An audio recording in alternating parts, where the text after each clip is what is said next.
పిత పుత్ర పవిత్రాత్మ నామమున ఆమేన్. ఈరోజు జూన్ 13వ తారీఖు. లూకా సువార్త 10వ అధ్యాయము 1వ వచనము నుండి 9వ వచనం వరకు, లేదా మత్తయి సువార్త 5వ అధ్యాయము 33వ వచనము నుండి 37వ వచనం వరకు. నీవు ప్రభువునకు చేసిన ప్రమాణములను భంగము చేయక నెరవేర్పవలయను అని పూర్వీకులకు చెప్పబడినదని మీరు విని ఉన్నారు కదా.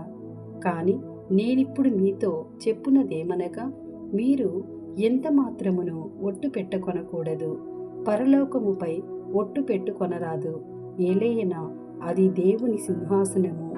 భూలోకముపై ఒట్టు పెట్టుకొనరాదు, ఏలయనా అది ఆయన పాదపీఠము. యెరూషలేముపై ఒట్టు పెట్టుకొనకూడదు, ఏలయనా అది ఆ మహారాజు నగరము. నీ తల వెంట్రుకను ఒక్క దానినైనను నల్లగా కాని లేక తెల్లగా కాని చేయజాలని నీవు నీ తలపైన ఒట్టు పెట్టుకొనకుము. మీరు చెప్పదలిచినది అవును లేదా కాదు అనుటతో సరిపుచ్చవలెను. అంతకు మించిన పలుకులు దుష్టుని నుండి వచ్చునవే. ఇది ప్రభుని వాక్కు. సర్వేశ్వరునికి